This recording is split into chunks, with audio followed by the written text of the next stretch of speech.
Over the weekend, I did an instant reaction to Bears, Packers, deep into Saturday night. Just figured, the whole country's watching. I just wanted to get something off my chest. Knew I would talk about it on Monday because it was just an insane finish. Insane. It was off the charts. And I'll just straight up, now that I've had a couple days to think about it, the Chicago Bears, who I've been talking all year long about, I need to see a little bit more, right? Sure. Because, they lost to Baltimore when Baltimore had Snoop Huntley there. And then they needed to pull things out of their orifices against Cincinnati in the last second. And then against Jackson Dart and the Giants.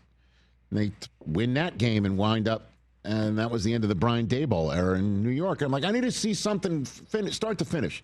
Then they go to Philadelphia. And they started and they finished. Spank that. Okay, they came up with a record amount of rushing yards against the Eagles in Philadelphia. And then Caleb Williams threw that throw to Cole Kmet in the end zone that nailed it shut. And then they tried the same play on the Packers to try and tie the game in Green Bay. And he had it too. So and Keyshawn Nixon intercepted him. Yep. Then comes Saturday night after they beat the crap out of Cleveland and they need to do it again. And Green Bay comes in and starts to hit them in the mouth. And even though they hit Jordan Love in the mouth, knocked him out of the game, Booker, he's lucky that it wasn't college football because that would have been a targeting and out, and then he'd have been out for the next half against the 49ers. And Malik Willis did yeoman's work. 10-point lead with 1:59 to go. When they kicked it into make it a 16-9 game with 1:59 to go, okay? When they did that and it was on the wrong side of the 2-minute warning, I'm like, well, that's the end of that.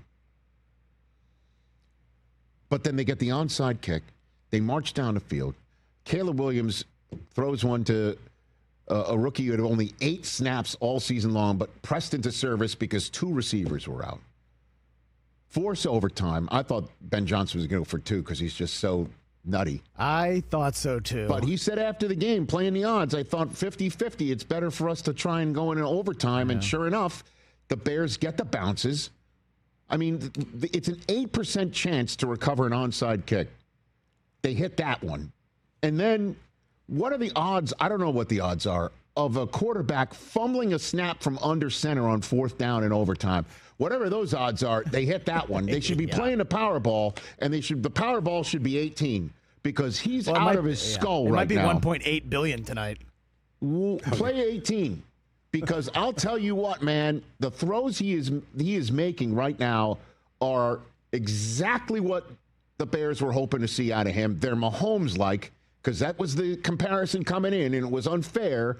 And we all know his support system by the coaching staff and everyone else. And it's totally different now, and he is all grown up. He is all that and the biscuit. You pointed out in the Overreaction Monday pod the point that he throws one to DJ Moore, by the way, over Keyshawn Nixon. Amazing throw. So he makes that dot over the guy who picked him off in the end zone to end it. And because if Nixon had picked that one off, then the Packers had a chance to try and win this game or come up with the first team, I looked it up, since 1974 to have 2 ties in a season.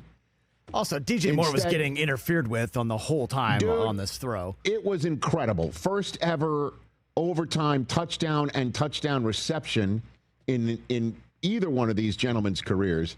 And then he's chilling out. Apparently this is in reference to a soccer star who he adores. And the video of him making the throw. Yeah, he immediately puts his hands in the hand warmers. Whether it was like, I know this is over. That's like Curry making a 3-point shot. Night. And I think Brady even called it the fadeaway to tie the game and send it to overtime. He called it like a Curry-like situation. Yeah. He is that good, Bears fans. It looks that way, and you've got Bears fans. I got to tell you, it feels like you're the team of destiny.